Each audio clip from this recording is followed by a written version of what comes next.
Welcome to the No-Guilt Fangirls podcast, where liking what you like is never a bad thing. Here's your host and head fangirl in charge, Patty Holliday. Hey y'all, welcome to the No-Guilt Fangirls podcast.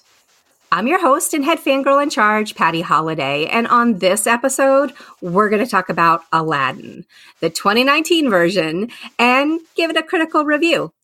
Joining me today is Renee Virata. She's a military wife, retired, huzzah, a mom, a big old Disney fangirl who blogs over at talesofOneMomsMess.com. Hey, Renee. Hey. What else do you want to add? Tell the people where they can find you on social media. Tell us a little bit about yourself. You can find me on Twitter and Instagram at One Mom's Mess. And then on Facebook, it's one as in the number, Mom's Mess. What about me? So yes, we're retired finally. So my husband is living with us full time. Like he hasn't lived with us for almost 2 years. So this is like transition. We're getting there. Getting used to We're that. We're getting again. there. I mean, like, it's like, yeah, I notice little things. I'm like, yeah, you need to stop that because that's annoying now. It may not have been annoying 2 years ago, but. Military families will totally get that because I've been there, done that myself. But other than that, like, I mean, we're good. We're getting ready to head to St. Augustine this weekend. Awesome. Well, the weather is gorgeous in Florida for a beach trip. So I'm a little bit jealous about that. All right. Now, I met Renee, as I've met probably everybody, through our mutual love of Disney. And we have met up in all kinds of fun places. We've met up on the Run Disney race courses. We have fangirled all over Southern California together during the D23 Expo. And we also had a fantastic Toy Story Land opening trip last year. So I've gotten to spend a lot of time with Renee and I adore her. However, Renee has some opposing views from me in this case when it comes to Aladdin. So this might get good, guys. This might get good. Renee also wins the Good Friend Award because she had to sit next to me during D23 Expo when Chris Hemsworth stepped out on stage and I might have lost my ish a little bit. Yes, there may have been some losing it. A little bit. But you kept me from running up on stage. So for that, I will always be thankful. I didn't get arrested at D23 Expo, probably because of Renee. You know, she gave me her arm to hold on to. So I was able to grip tightly. How are those bruises? It's been 2 years. Right? They're good now, right? Yeah, we're good for, not sure about next month or 2 months. I know. We're going to get to do it all again. We're so excited about this. All right. So, like I said, we're usually pretty in sync when it comes to our love of Disney things. But this time we might have some differences of opinions. We're going to dive into this Aladdin review and find out if this is a diamond in the rough, or what did you call it on your blog, Renee? Oh, I think I said what was shining, shimmering, messy? Yes. It made me laugh. I was like, ouch. All right, Renee's got feelings on this. So let's talk about it. First of all, tell me about your history with Aladdin. Why do you have strong feelings about this story? I'm a 90s girl. I grew up in the 90s. So Aladdin, I mean, it was one of the top movies of my childhood. I remember singing the songs over and over and over again, like from middle school on to high school in every choir class I was in. I can remember going to the movies and seeing it in the theater, and we watched it over and over again, and there may have been, a boyfriend here or there that the songs tied into. I mean, it was high school. Right. No, it all fits. Now, I'm kind of similar. It came out my senior year in high school in the theaters, and I vividly remember it was a Friday night. All of our friends were going off to parties or something. And my best friend was a triplet. And one of her brothers was like, I'm not in the mood to like party it up tonight. Let's go see a movie, Patty. And I was like, all right, cool. What's out? Let's go, And whatever was out, we weren't interested in until he landed on Aladdin. Like, that's a kid's movie. What? Joseph, what are you doing? No, we don't need to see this kids movie. And he was like, no, I heard it's really funny. I heard it's really good. Let's go. So here I was thinking I was way too cool to go see some Disney movie at 18. How adorable was I? And we went in and we saw Aladdin, and I loved it. And I saw this movie for me is what I consider my gateway drug back to Disney. Obviously, we liked it as a little kid, but then I got way too cool for it. So I'm with you that the 90s, the movie, it was my everything. And I've always had this really strong, passionate love for the story of Aladdin. And when they announced that they were having these live actions, first, let's talk about all these live actions. Where do you stand on the live action issue? Because I'm a little conflicted. I'm torn. So I think some of them have been amazing, and some of them have been not so great. I think Dumbo is probably in that not so great. I loved the movie itself as a separate issue, but I don't think it was geared towards kids, and they were all like, "Oh, kids, kids, kids." But when the movie came out, I'm like, "No kids. Like, it's dark. Could be scary." Yeah. And I think that happens. Like, I think you take the cartoon aspect out of a lot of these movies, and they're not so much kid-friendly. Right. It does absolutely change what you are seeing on screen. Absolutely. Yeah. And my daughter said she thinks, so especially with like Aladdin, Lion King coming out, she's a diehard Lion King fan. That's like her favorite Disney movie of all time. So she's been counting down the days till this comes out. And I'm like, I think it could be very scary for kids. And but she's 21 and she's like, I'm looking forward to it. So she thinks Disney might be, with the remakes and the live actions, gearing towards the older audience that grew up with the cartoons. And so this is a way to turn them back around into loving Disney again. Yeah, bringing them back, hooking them back in. Yeah, no, I get it. See, Disney's smart. I don't think they do things without reasons, right? And those reasons tend to be to keep that core audience coming back time and time again. So I agree with you from that point of view. I also miss or hope that they take some care to still bring us some new stuff. Like, I'm excited about Toy Story 4, but it's Toy Story 4, right? Yes.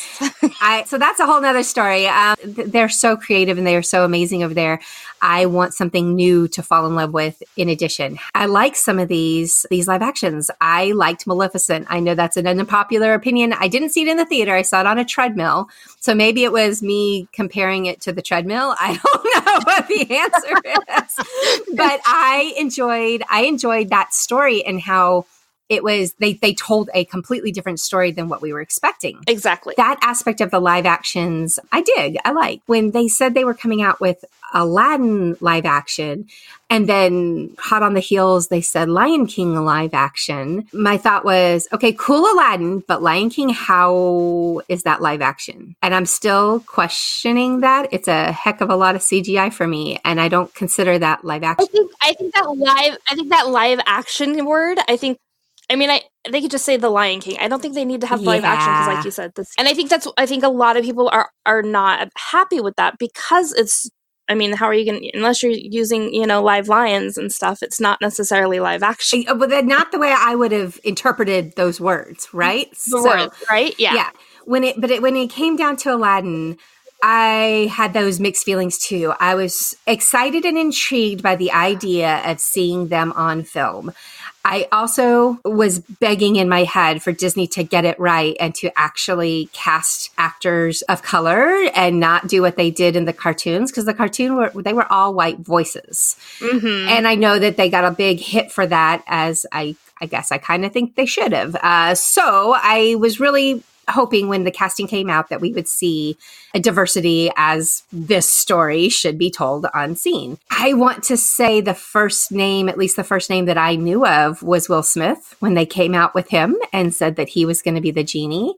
And girl, Will Smith is my boo. Again, that 90s child, that 80s and 90s. I grew up with Fresh Prince of Bel-Air. I grew up singing Parents Just Don't Understand. I adore Will Smith. So When I heard Will Smith as the genie, I was all in. I mean, that's all it took. I didn't even care who else they cast. I didn't care who Aladdin was. I didn't care who. And I wasn't even, never once early on.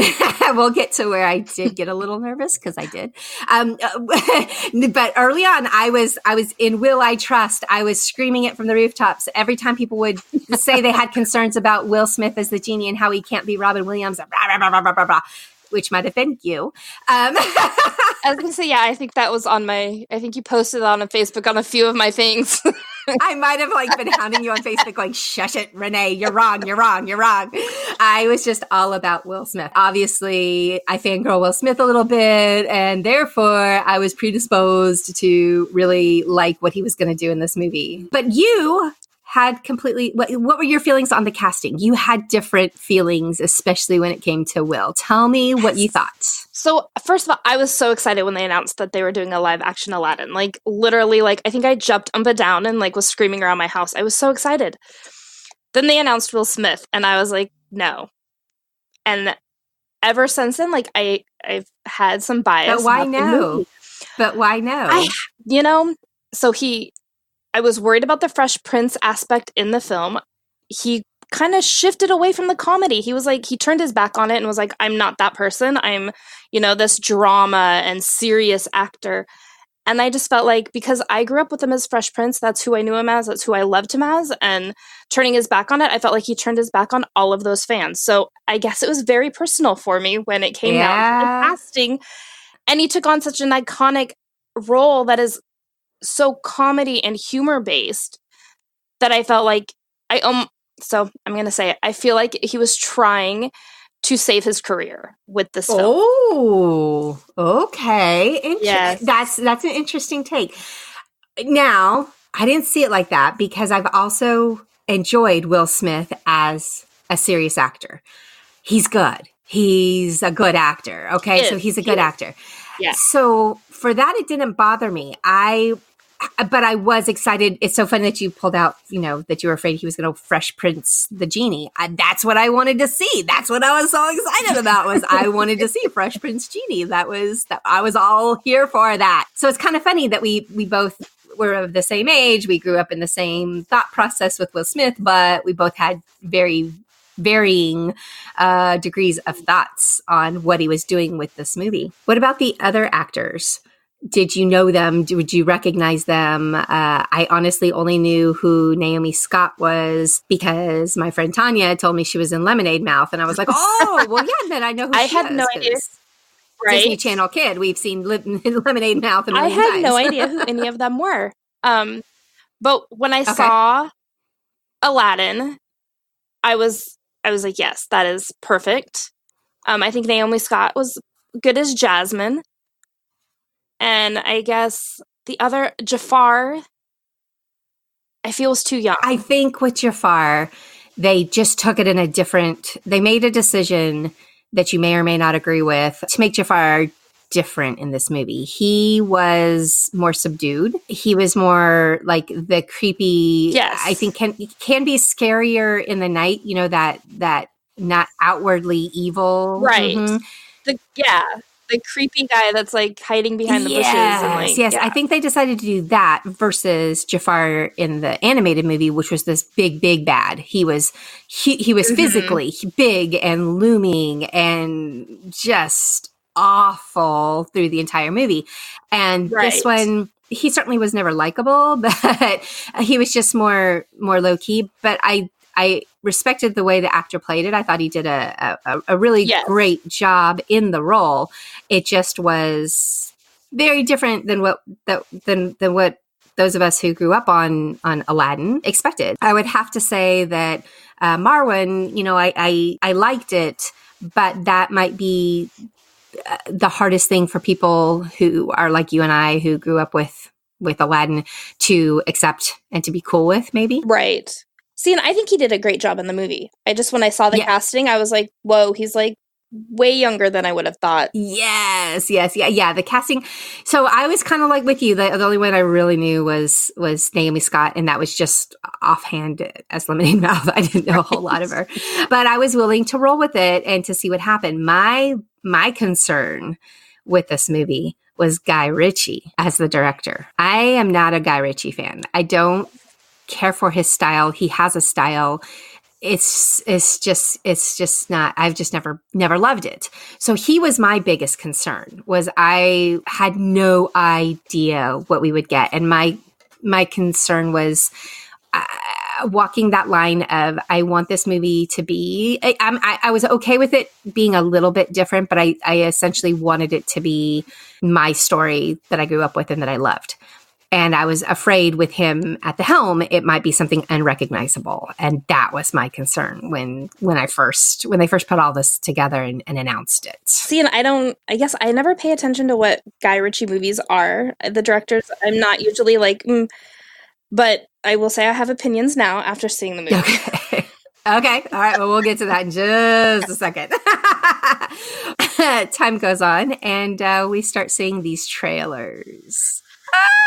And the song snippets. And here is where I was unfalteringly like, all in. Wait, whoa, wait, what? Right, yeah. I will admit that the closer we got to seeing the movie, the more concerns I had, particularly as they started releasing the songs, because these Aladdin songs are so iconic to me and are so perfect and are so well done. And I was like, well, it's Will Smith. He's a singer. And Naomi Scott, she's a singer. They can't mess up these songs. It's going to be fine. It's going to be fine. And then I saw some of the snippets and I didn't like them. I was texting one of my friends and I was, hey, I might have to eat some crow on Aladdin. This might end up being a super hot mess, and I have to apologize to you because she's a huge Aladdin fan. I'll get off your back and I won't tell you have to see the movie anymore, because I kept saying, oh, you just need to give it a shot. You just need to go and give it a shot. And when I saw some of these snippets, I totally backtracked and I said, oh, maybe not. Maybe it's best if you just don't let it taint your world, because I was concerned. Right? What did you think about the trailers? The trailers were borderline horrible. Like, they were so bad. I was like sitting there going like, why? I mean, why even show this to us? Because you're really making it so nobody wants to see the movie. I mean, the reactions for the first trailer when it dropped, oh my gosh, this is bad. It was. Well, the CGI was pretty bad on that. It was so odd. Like, yes. I don't know what they were doing with that. But yeah, they made some questionable choices when it came to promoting this film that did not do them any favors at all. And obviously, I don't know what was going on in those back rooms in Hollywood to make these decisions. But yeah, even me, who was completely on board, I had pause. For me, it was the song Prince Ali. The snippet that they put out made it feel really slow and really just meh. This is the big show-stopping number of if Hollywood can't bring it, and if I can't get some Will Smith dancing, I felt like they had just wasted it. But the snippet that they gave us just wasn't enough. And as it turns out, they picked a weird snippet I don't know why I just don't know why they did that, Renee. I didn't necessarily like Prince Ali in the movie, but it was way better than they showed on the snippet. Way better. Way better. But yes, I will say, I mean, agree. Yeah. The songs were weird. They obviously changed some of the wording in some of them. They sped them up or slowed them down in spots I don't think they should have. But you didn't like the songs. Okay. Fair. So, yeah, it wasn't. I think your Facebook status said something like, I'm taking one for the team. I'm going in. I'm going to go see this dumb movie. Yes. I think I said I had no expectations except Will Smith was going to suck. So I did not go in with an open mind at all. I went in very close-minded. Totally. All right. Walk me through what your thoughts were as it starts. What happened to you? I don't feel like we're going to spoil anything. I mean, there's one little twist that you can likely leave off the details, and I think you know what that is. But I don't think we're going to spoil anything, since it truly, this version is pretty true to the original version. Yeah. They didn't mess with the storyline too much. There are some slight changes, but not anything that is going to change too much. Walk me through your feelings, and at what point, I don't know, did they change, or are you still going, Will Smith sucks? So I will say, like the part at the beginning, the twist, I liked the twist. I thought it was a great thing. I loved it. Yeah, me too. Then the first song came on, and I kind of rolled my eyes and was like, oh great, so this is how it's going to be throughout this whole thing. I was like, yeah. But halfway through the movie, I think something changed, and I think Will Smith got into the groove, and I actually didn't end up hating him in the film. Yay! I thought he did pretty well. Like I said, halfway through, when he I think he figured out what he wanted to do or how he wanted to portray the character, and I think he ran with it at that point. I think in the beginning of the movie, it was very Fresh Prince like, but I think it was almost like he was struggling to get to the Fresh Prince. Like he just couldn't find him. Okay. Maybe he'd been gone for so long, and he'd been gone for so long, and but I think halfway through the movie, I think he did a fairly good job with it. I didn't hate him in it, and I think that's saying something. High praise. High praise. All right. Well, I find this crazy because I also went in not expecting a whole lot. I went in thinking, hey, it is what it is. It's on, it's in the can. It's being premiered tonight. We're going to watch this, and I will give my honest review because I was so concerned about some of the trailers and some of those songs that I also went in with little to no expectations. I honestly did. A few of my fellow blogger critics on Twitter, who I adore, two of them saw it, I think, on Saturday at the press junket that happened in LA. And both of these women had good things to say about it, which surprised me. Because if they didn't like it, they would have absolutely spoken the straight up truth on that it was trash. And when both of them said they actually liked it, one of them even said, Mindy Marzik, she's I'm sure you know Mindy, but she said that it is probably her favorite of the live action so far. All right. Okay. So maybe so I did get a little glimmer of hope going in, but at the same time, I was going in with that open mind of it's not going to be great. Settle down. You're probably going to have to say some bad things about Will Smith. Right. Yeah. And I know you don't want to, but you're probably going to have to say some bad things about Will Smith. So I sit down and the movie starts, and the first song is the same first song in the movie. Mm-hmm. Girl, I don't know what was wrong with you, but I had chills. I had legit chills. I sat there going, this is going to be good. This is going to be good. That was, and I don't know if it was, just such a relief, that I wanted it to feel that way. I'll admit that could absolutely be the case because I'm human. As much as I try to be a critic, I'm human when it comes to these things. But I felt good almost from the start. And then it grew. And it grew and it grew. And even Prince Ali, the song that I was most concerned about, turned out to be okay for me. It does pick up, what they gave us in the snippet isn't enough. Mm-hmm. What it does pick up, there is some more to it. And I think by that time in the movie, we also saw that Fresh Prince Will, and he looked like he was having fun. I thought he was having a blast with this character. He looked like he was having so much fun with this character. Right. He looked like he was relaxed and he was just rolling with it. And maybe that's what I wanted all along. So at that point, I was like, all right. I like this movie. Now, at no point did I sit there and go, I love this movie. This is a perfect movie. Guys, I didn't get there. I didn't. But I did really like it. And also, when I first contacted Renee and said, hey, let's talk about this. What are your feelings on this? She said, well, I think I'm still processing. I can't say I didn't like it. I can't say I really liked it. She's still in that processing. I think I'm in that processing phase too. Almost in my case, I will go see it again because I've also found that lately watching it the first time, I need a second viewing to really know how I feel about a lot of these movies lately. I did the same thing with Captain Marvel. Captain Marvel, it was okay. And then I saw it a second time and went, wow, that was actually a really good movie. So I'm kind of thinking I might be there with Aladdin too, is I need to see it a second time to determine, now that I've worked out my angst about if they ruined the movie or not for me, if they ruined my history and my love of Aladdin or not. So I might have to see it again. Would you see it again? Would you spend money to see it again? I don't know. I don't think so. I think Okay. And I think it has nothing to do with Will Smith, and it has nothing to do with the storyline itself. There were aspects of the directing that I just could not get past. I felt like we were watching a music video gone wrong at times. And I feel like Guy Ritchie. Yes, It was yes. Guy Ritchie. I know. And I feel like literally he sat there with the fast forward button held down in like certain areas, and I'm like, just stop. And and it's weird. It's like this speed up, slow motion speed. It's this weird thing that he does, and I got to the point where I accepted it, but I didn't like it.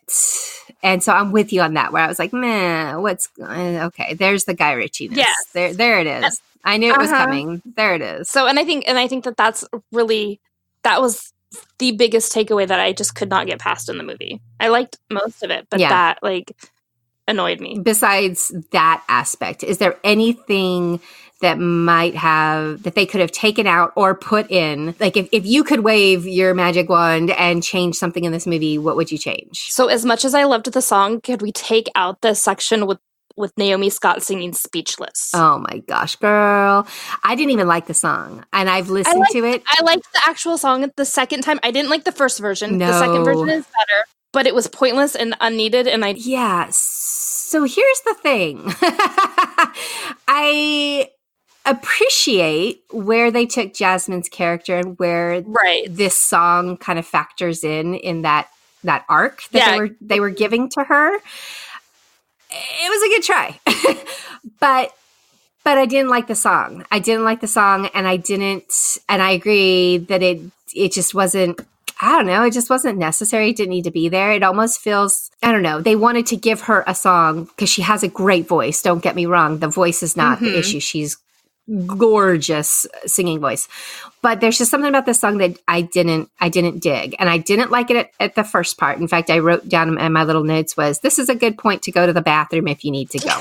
Yes. Because it's fairly short. It's not, and it doesn't change anything, and you get the point within 2 bars that she's going to have this moment or whatever. And so I was like, all right, bathroom stop right here. When it came back later in the movie, it was even weirder, guys. It was even weirder. And they did some, like, I don't know if it was a dream sequence. All I kept thinking was Infinity War, like how people are ashing, you know?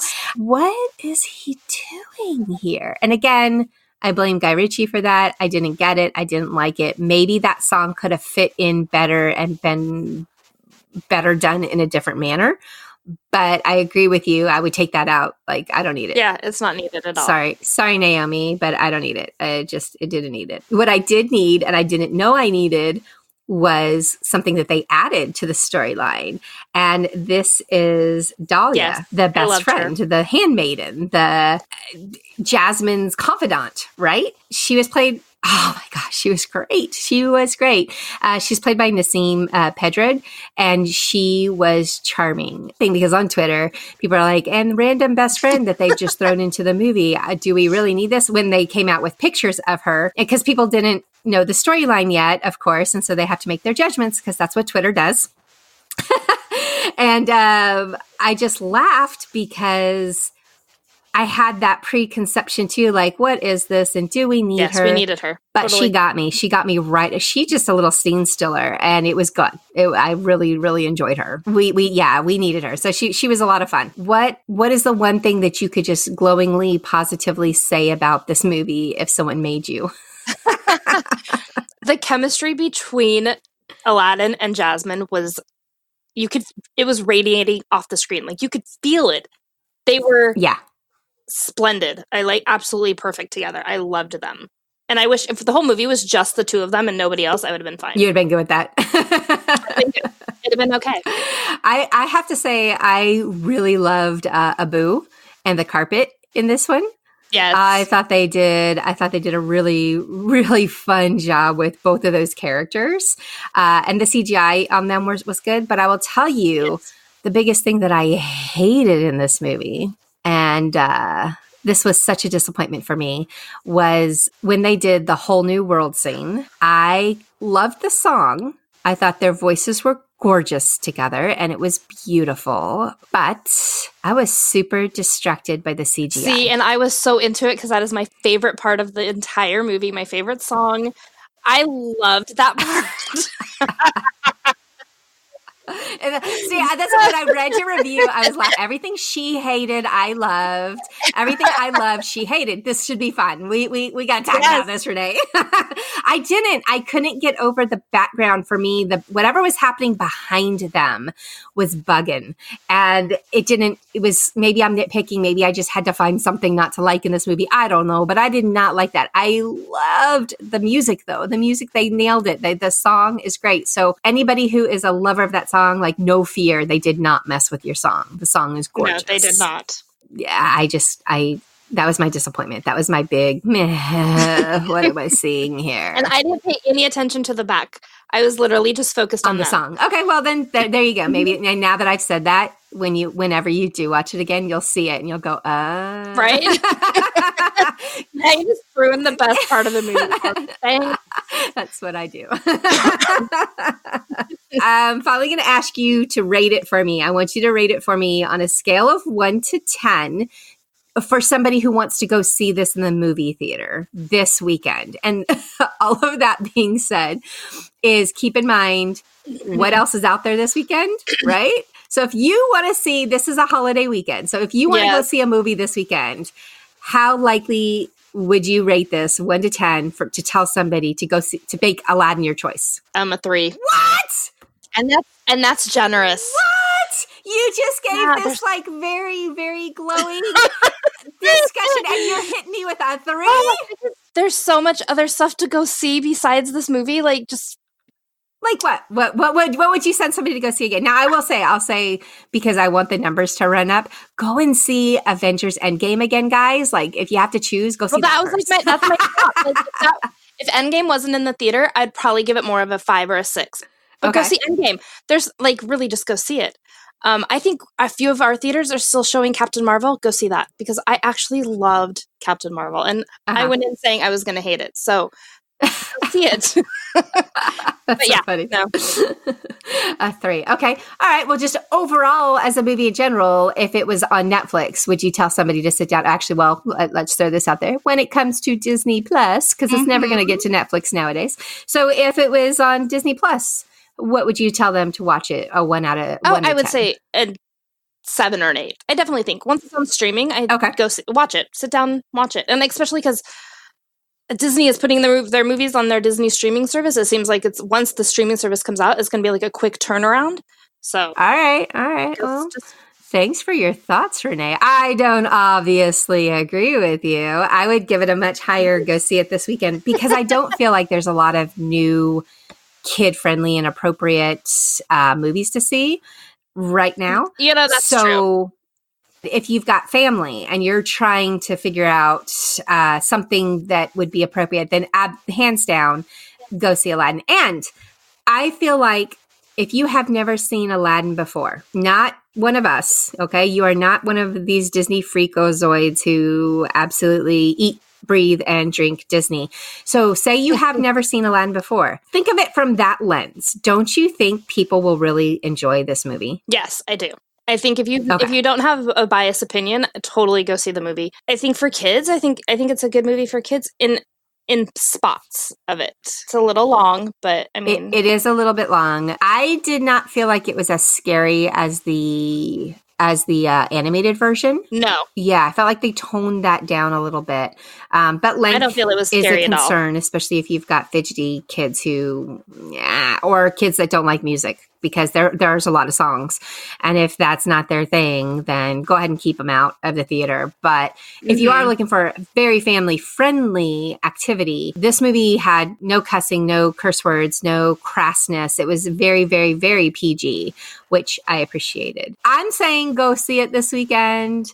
Unless you want to see unless you want to see Avengers Endgame again or Captain Marvel, I can get on board with that too. But if you want to see Avengers Endgame again so that we can stick it to Cameron, I vote for that first. But after that, go and see Aladdin in the theater because it's worth it. Oh, and it was so gorgeous. Don't you think it was just beautiful regardless of what Richie did with everything else, the one thing I felt like he got was this was a stunningly beautiful film. Yes, it was. The colors are absolutely gorgeous. The costumes. Just popping left and Yes. right, and the costumes are amazing. And so, yeah, if you want a visual feast, I saw it in IMAX too. So I got to see it on the great big, huge Mongo screen. Yes, we did too. Yeah. So it definitely, I think, wowed me from that aspect as well. With that, we are going to retreat to our corners where I will go and watch Aladdin again, and Renee will never speak of this issue.